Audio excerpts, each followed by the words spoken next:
my name is Ryan Johnson, and this is my politician paper. I did mine on Paul Ryan. This is a report presented in American government and partial fulfillment of requirements of American government class of Bethany Lutheran College. So just getting into Paul Ryan. Paul Ryan is 47 years old and was born on January 29th, 1970. For his education, he went to Miami University in Oxford, Ohio. He received a bachelor degree in economics and political science. He married Jana Christine Little in 2000, and he has had an extensive work history in the private sector as well as the public sector. For his work history, he has worked a grill at McDonald's in high school. He was a salesman for Oscar Mayer Wiener, which he recalls and talks about one of his favorite experiences of him being able to drive the Wienermobile. He served as an aide to Senator Bob Caston in 1992. He wrote speeches for Bob Caston in his 1996 vice presidential run. In 1995, he began working for a different senator, Sam Brownback of Kansas. In 1997, he began working on his family's construction company, Ryan Incorporated Central, as a marketing consultant. His political experience is in the same area until recently. He was elected as a representative to the 1st Congressional District of Wisconsin. He's elected to 9 terms as a representative of the 1st Congressional District of Wisconsin. And during the 112th and 113th Congress, Paul Ryan served as chairman of the House Budget Committee.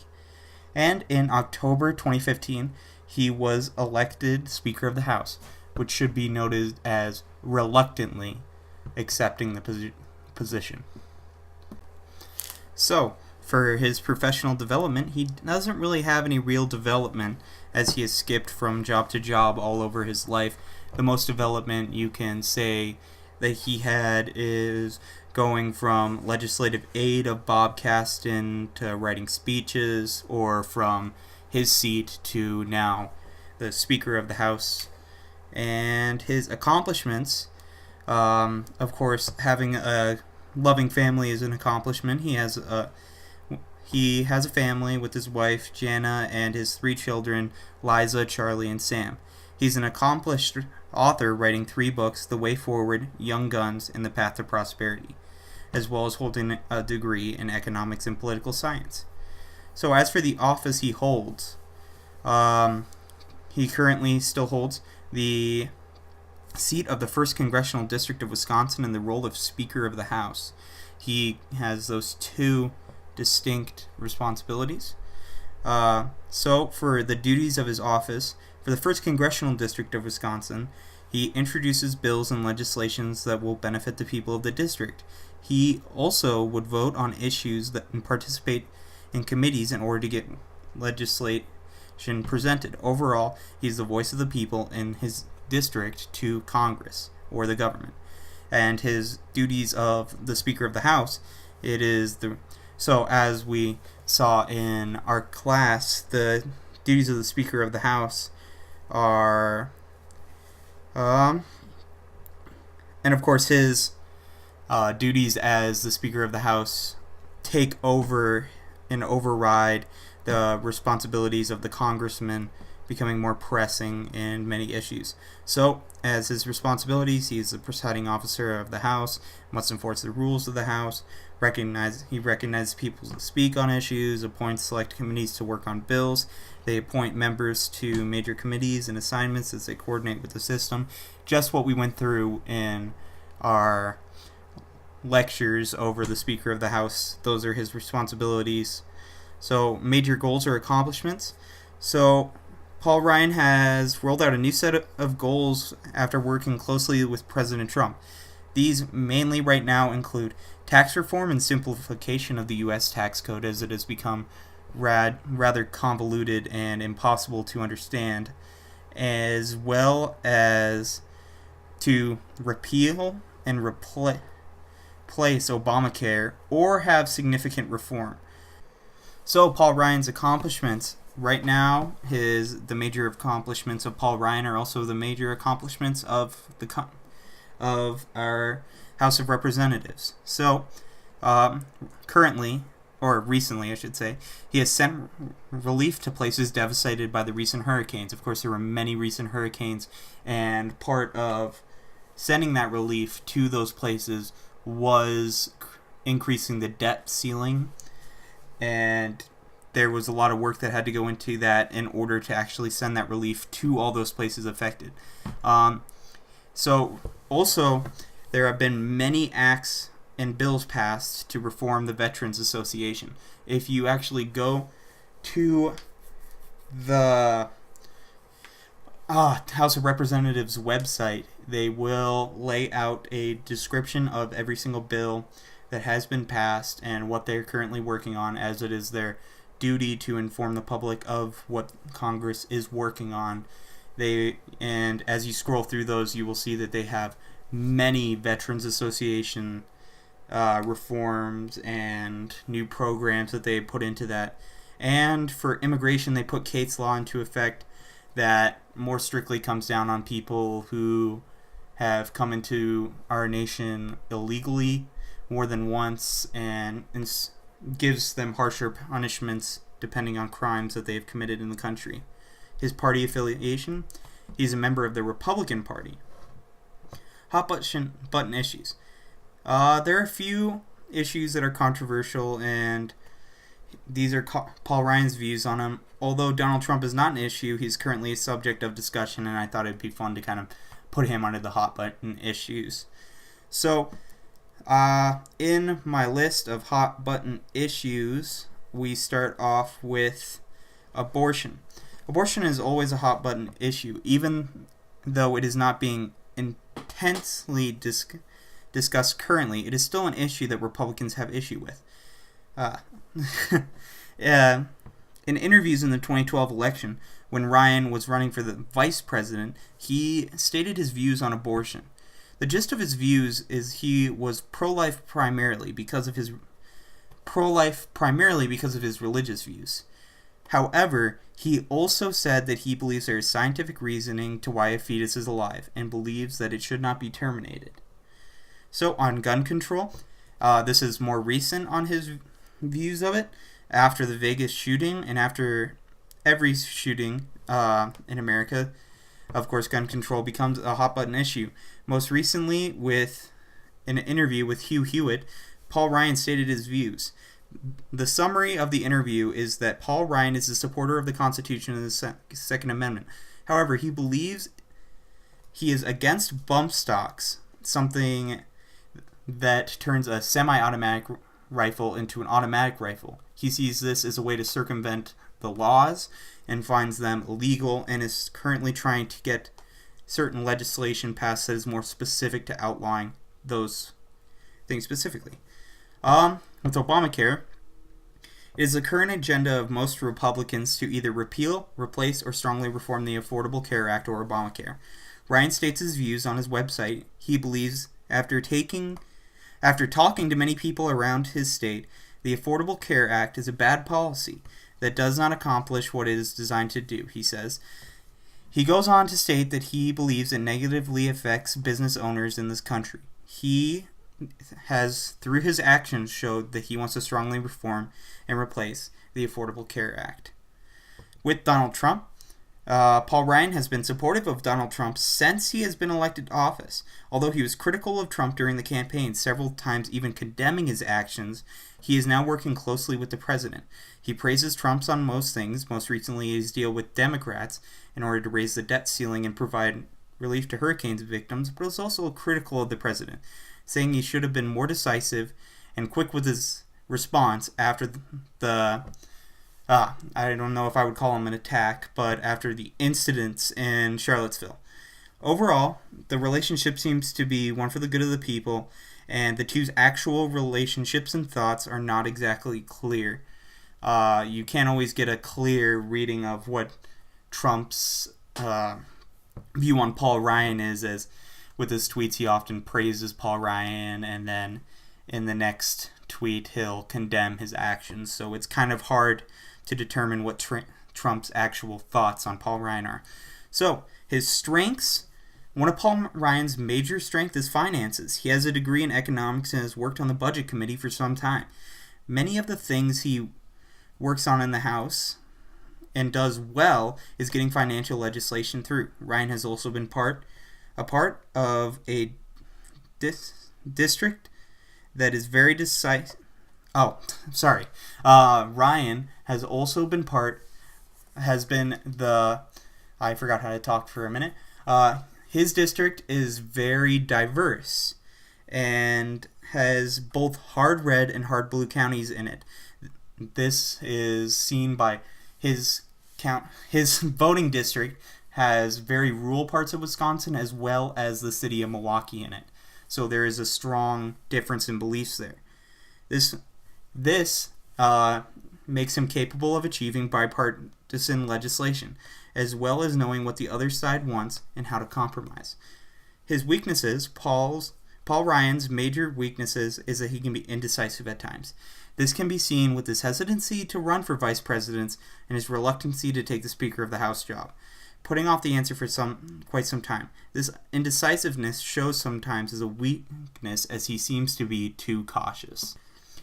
History of the office held. So for this, I did both the 1st Congressional District of Wisconsin as well as the Speaker of the House.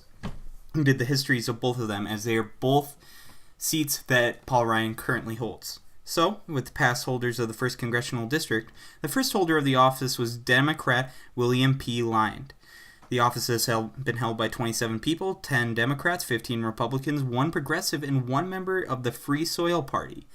This seat has also been vacant 4 times, with the most recent term being 1993. The most recent 5 representatives before Paul Ryan were Mark Newman, Republican, Peter W. Baraka, Democrat, Les Aspin, Democrat, Henry C. Scadenberg, Republican, and Lynn E. Stahlbaum, Democrat.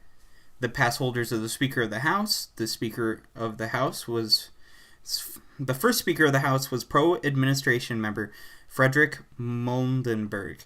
Overall, the seat has been held by 54 people, whose parties range from the Republican to American Party. The most recent people to hold the office before Paul Ryan were John Boehner, Nancy Pelosi, Dennis Hastert, Newt Gingrich, and Tom Foley. And that in that order they go: Republican, Democrat, Republican, Republican, Democrat. So, the party history of the 1st Congressional District. The district is known as a swing district with no definitive party. However, the district has had more Republicans than Democrats, with a 15-10 ratio split. With 1 Republican and 1 Free Soil member. Past history of the Speaker of the House. The Speaker of the House position has no real party norms and switches very often and has many political parties that have been a part of it. The main parties that have held the spot are Republicans and Democrats, with the next highest party being the Democratic Republicans, with 22 Democrats and 16 Republicans, with members of the pro- and anti-administration Federalist, Democratic Republican, Adams Republican, Jacksonian Whig, and American parties. The famous people who have held the 1st District of Wisconsin. No one has held the seat and has been really famous. The most famous by far is Paul Ryan. So, famous people have held the Speaker of the House. In our modern age, the Speaker is one of the most famous offices in American politics. Since once a person is appointed Speaker of the House, they become a fairly household name. But the most famous person to hold it is most likely Nancy Pelosi, as she was at a time the most powerful woman in political office in America and the first woman to hold the office. So the biggest outcome of the seats for the district, the best outcome of the seat is it gives a voice to many people in Wisconsin. The 1st Congressional District covers all over Wisconsin, covering from Milwaukee to Jamestown, giving many different people from many different backgrounds a voice in the government through their representative, Paul Ryan. As the Speaker of the House is one of the most influential political positions in the country. It is one of the most important and allows the Speaker to exercise quite a bit of influence. This position, with the way the committee system works today, gives the Speaker the ability to make substantial legislation changes and allows him to make his voice heard. This is one of the major perks of the job and is its biggest outcome. Biggest problems faced by the seats? So the district problems, as I said in the previous outcomes of the 1st Congressional District, is very diverse and has many different people from many different backgrounds. This can be quite difficult as the district does include hard red and hard blue counties. So Paul Ryan must find a way to appease both these people and still achieve meaningful legislation. The Speaker, just as in the district, you have both sides of the political spectrum, but in this case, it's with people who represent the whole of America, which at this point is over 350 million people. He has to be decisive yet lenient and not compromise too much to get things done. At the end of the day, he is responsible for the legislation of much more people who often refuse to compromise, and he is stuck in the middle. My thoughts, what do I like about Paul Ryan? Ever since I started watching and paying attention to politics, I have loved Paul Ryan. I really like that he is from Wisconsin, the state that I consider to be my home state. I also like his viewpoints. I find that with almost everything he does, I agree with.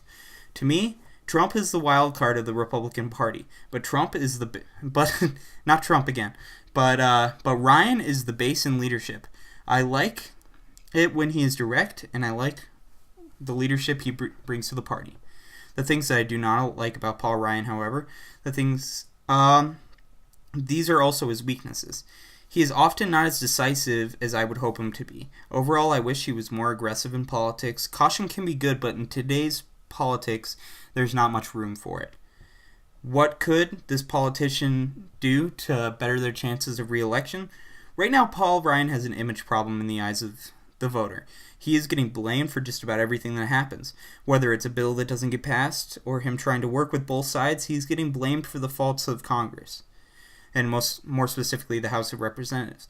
If Paul Ryan wants to continue his political career, he needs to better explain to the American people his process and what's getting done. Right now, it looks like not a lot is getting done, and he's getting blamed for it. So he has to show the American people what is going on and how he is leading in Congress if he wants to be reelected. So based on my research, would I vote for him? Why or why not? I would vote for Paul Ryan because I agree with his stances on most, if not all, topics. I believe he wants to get things done and better our country.